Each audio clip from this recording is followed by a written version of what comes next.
come com os pecadores, chamou um publicano para ser discípulo dele, veja, tá certo? Perdoou a adúltera. Aí João começa a se aperrear na prisão e manda perguntar, chama 2 discípulos dele e diz: vão lá perguntar a Jesus: és tu o Messias mesmo? Ou nós devemos ainda esperar outro? Veja, Jesus então cura, prega, no fim do dia chama lá os discípulos de João: vão e digam a João o que vocês viram e ouviram. Os cegos veem, os surdos ouvem, os pobres são evangelizados. E digam mais uma coisa a João: feliz aquele que não se escandalizar por causa de mim. Vejam, diga a João que não tropece em mim não, que me aceite como eu sou. Você, eu, quantas vezes a gente já não se escandalizou com Jesus? Jesus, quantas vezes, sejamos sinceros, quantas vezes Jesus não respondeu às minhas expectativas? Pedi tanto aquilo e Ele não me deu. Esperava tanto aquilo e não alcancei.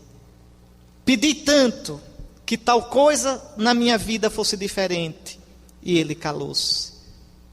Veja, Jesus não é a resposta para as suas perguntas, meu caro.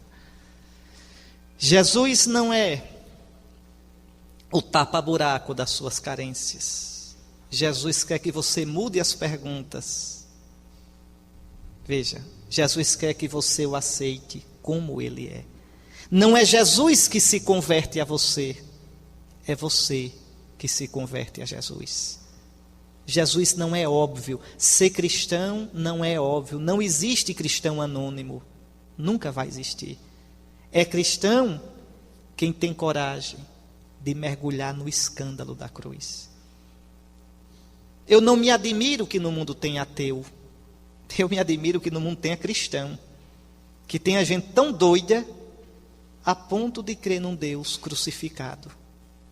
Eu me admiro que uma religião, no mundo de hoje, que é o mundo da autossatisfação, que é o mundo de você suprir suas necessidades, me admira que uma religião que tem como logomarca a cruz, um homem crucificado, ainda convence alguém. Isso é que eu me admiro. Jesus não é óbvio. Não é. Crer não é óbvio. Crer não é fácil. Crer não é compreender tudo. Crer é entregar-se. Crer é abandonar-se. Jesus não é a simples realização do humano. Cristo não é o homem divino.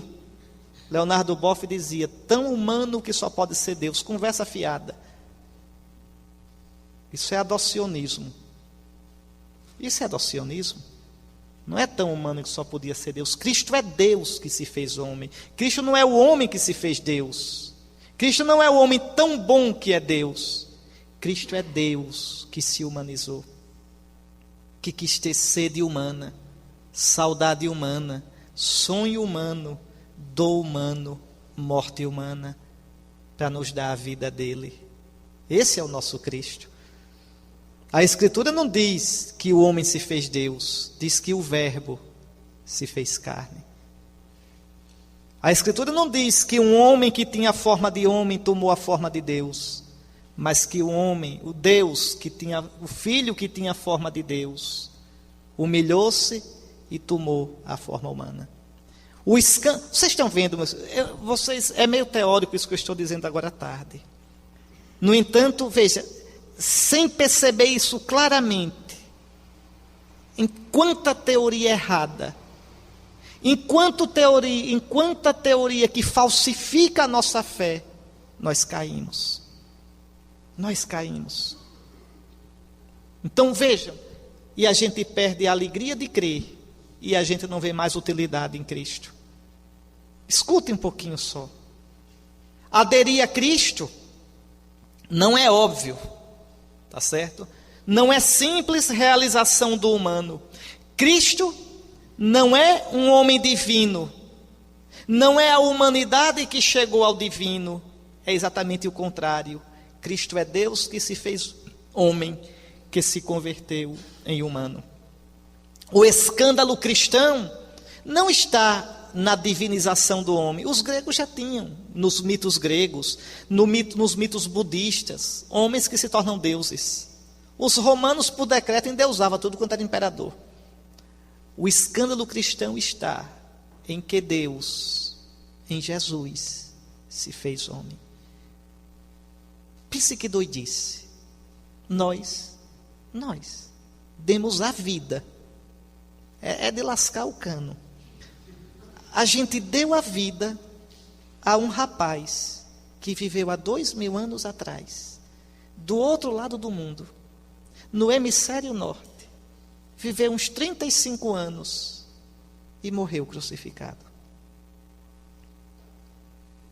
E a esse rapaz a gente diz: eu te dou a minha vida toda. Isso é doidice. Veja, aquele Jesus que suou tão fedorento quanto o nosso, desculpe a falta de poesia, aquele Jesus que comia com os modos grosseiros de um judeu do povo, não comia de garfo e faca e guardanapo.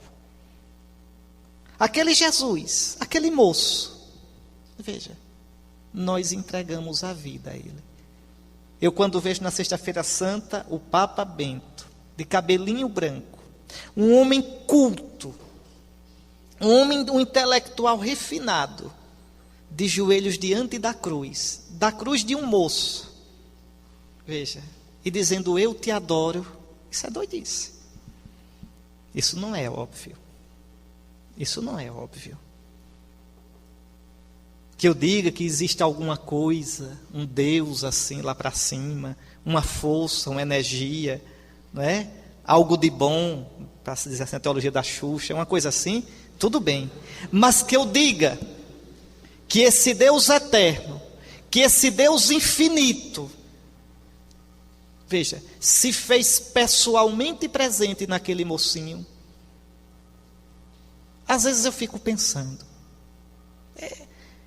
veja, se a gente encontrasse Jesus hoje, Jesus andando daqui, andando na rua de Caruaru, a gente cair aos pés dele.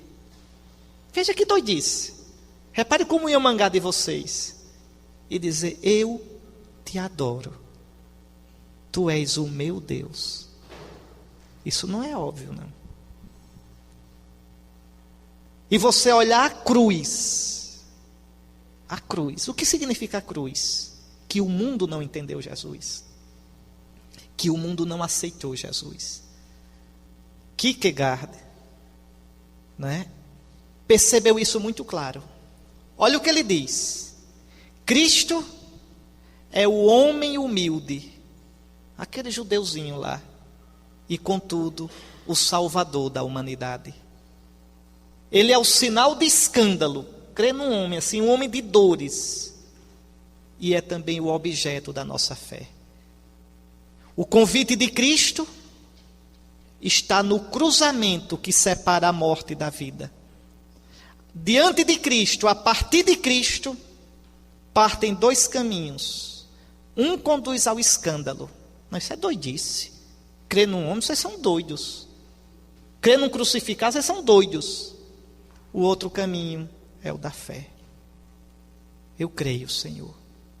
Mas nunca esqueça, nunca se atinge a fé sem se passar primeiro pela tentação do escândalo.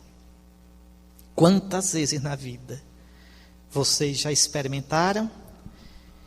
E quantas vezes na vida vocês vão experimentar o escândalo de crer?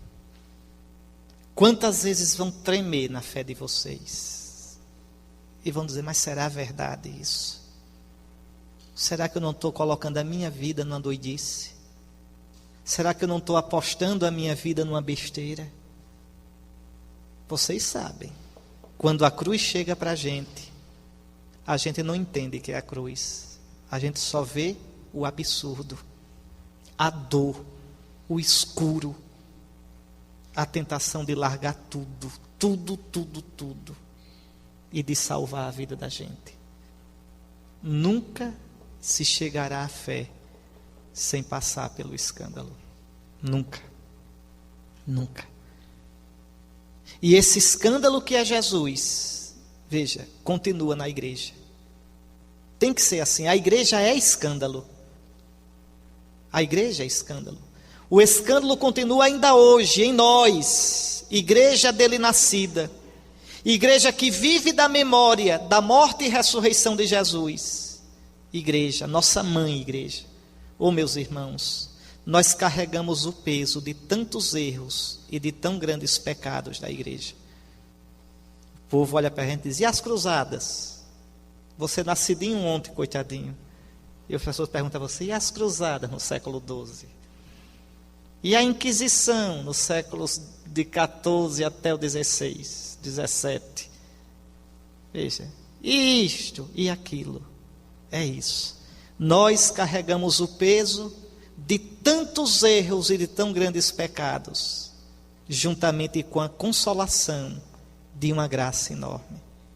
A graça de saber que somos os discípulos de Jesus, amados por Ele, tão fracos, mas também com tantas virtudes em nome de Jesus.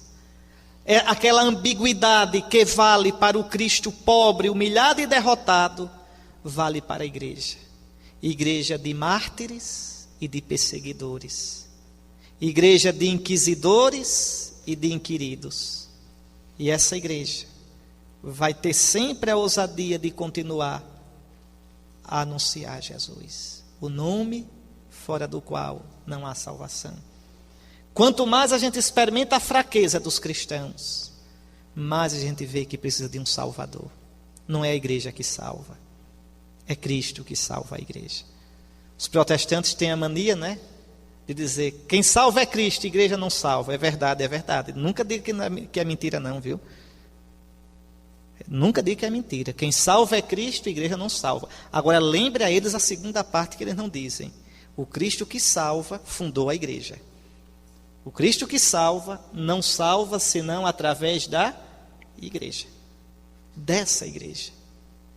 Veja, nós somos igreja, não é pela grandeza da igreja. A igreja é mendiga, a igreja é incapaz, a igreja é pobre. Nós somos igreja por causa de Cristo. Nós somos igreja porque precisamos dele. Nós somos igrejas porque quando olhamos um para o outro, dizemos: meu Deus, como a gente é miserável. É Jesus que nos salva. Nós não somos um clube de gente boa. A Fundação Jesus de Nazaré, que só tem sócios de carteirinha, tá certo? Gente bacana, que a gente exige uma carteirinha, faz uma investigação rigorosa. Então, se você merece a carteira de sócio, entre na fundação. Tem a Fundação Asa Branca, aqui por Luiz Gonzaga, tem a Fundação Ayrton Senna, entre na Fundação Jesus de Nazaré. Não. Nós somos igreja, porque cremos que em Jesus nós temos a salvação. Nós somos igreja porque cremos que somos tão pobres que sozinhos a gente se devora. Nós somos igreja porque nele está a nossa vida, nele a nossa salvação. E essa igreja todo dia pede, perdão pela boca dos seus filhos. Essa igreja todo dia recebe a efusão de graça nos sacramentos, uma transfusão de vida na Eucaristia. Essa igreja vive de Jesus. Nunca esqueçam isso. Queria terminar lendo para vocês umas palavrinhas aqui do padre que vocês conhecem, Raniero Cantalamessa. Ele diz assim: João, o evangelista João é quem mais acentua o achegar-se do verbo ao mundo, e ao mesmo tempo é aquele que mais insiste no distanciar-se do mundo da parte de Cristo, até Jesus dizer: não rogo pelo mundo. Veja, o verbo veio ao mundo e diz: eu não rogo pelo mundo. O que isso quer dizer? Que a encarnação é tudo menos mundanização. que existe uma oposição inconciliável entre as duas coisas, uma